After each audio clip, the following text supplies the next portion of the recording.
Parang bombang sumabog sa kanya ang balitang kanyang natanggap. Ayon sa kaibigan ng kanyang inay na si Aling Lydia, ay mag-aalos 2 na ng madaling araw nang magising siya dahil naiihi ito nang may narinig siyang sumisigaw na kapitbahay nila na malakas daw ang baha at kailangan na nilang lumikas. Agad na kumilos si Aling Lydia at ginising ang kanyang mga anak at asawa at umalis na agad.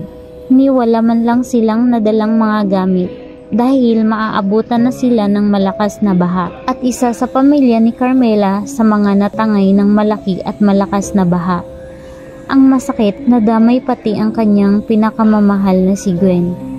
Hindi nakaligtas ang pamilya ni Carmela dahil wala silang kapitbahay. Masarap siguro ang tulog ng mga ito dahil madaling araw at hindi na malayan ang paparating na halimaw na ilog.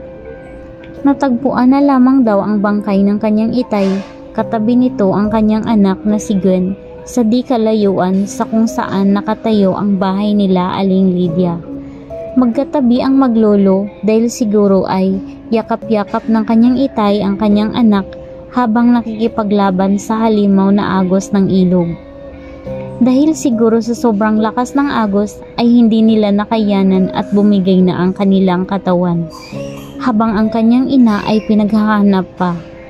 Ang bahay nila Carmela kasi ay nasa tabing ilog, mga 10 metro lamang ang layo nito mula sa kanilang bahay.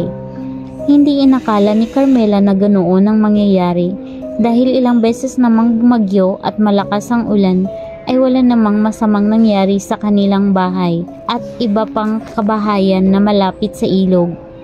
Bumabaha man ang ilog ay hindi naman abot ang kanilang bahay, ngunit iba ang nangyari ngayon.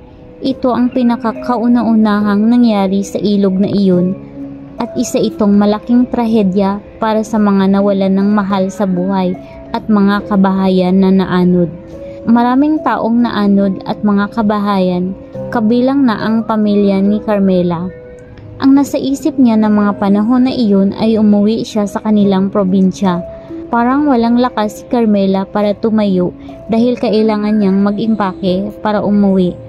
Hindi na niya namalayan kung ano-ano na ang kanyang naipasok sa kanyang bag dahil umiiyak siya habang nag-iimpake. Habang nag-iimpake si Carmela ay naisip niya ang kanyang panaginip. Nang mga oras na yun pala ay nakikipaglaban ng kanyang pamilya sa halimaw na ilog at humihingi ito ng tulong sa kanya. Masaklap ang pangyayari dahil wala man lang ni isang nakaligtas sa kanilang pamilya. Pagka-impake niya ay hindi na siya nagdalawang isip na umalis. Habang nasa biyahe ay umiiyak siya, wala siyang pakialam sa mga tao kung pinagtitignan man siya. Pagkarating sa kanilang probinsya ay dumiretso siya agad sa evacuation center kung saan nandoon ang kaibigan ng kanyang inang si Aling Lydia. At ibinalita nito na hindi pa rin nakikita ang kanyang ina. Ang kanyang itay naman at anak na si Gwen ay nandoon sa simbahan na malapit lamang din sa evacuation center kung saan doon muna pansamantala sina Aling Lydia at mga taong biktima ng baha. Sinamahan siya ni Aling Lydia upang tingnan ang kanyang pamilya dahil parang hindi niya kaya dahil hinang-hina siya sa nangyari. Nang makita niya ang bangkay ng kanyang anak ay napahagulgol siya ng malakas sa sobrang taas ng kanyang emotion ay hinimatay siya. Nagising si Carmela na pinapaypayan siya ni Aling Lydia at hindi pa rin nakikita ang kanyang ina. Parang gusto na din mawala ni Carmela dahil sa sakit na nararamdaman niya. Parang ayaw niya nang magising mula sa pagkakatulog. Pagkalipas ng 2 araw ay pinalibing agad niya ang kanyang maglolo, samantalang sa wakas ay nakita na din ang kanyang ina. Napadpad sa malayo ang katawan ng kanyang ina kaya hirap itong makita at medyo nakalibing sa mga putik. Agad din niyang pinalibing ang kanyang ina. Hindi alam ni Carmela kung papaano siya magsisimula dahil parang mababaliw siya sa sobrang sakit sa trahedyang nangyari sa kanyang pamilya. The end.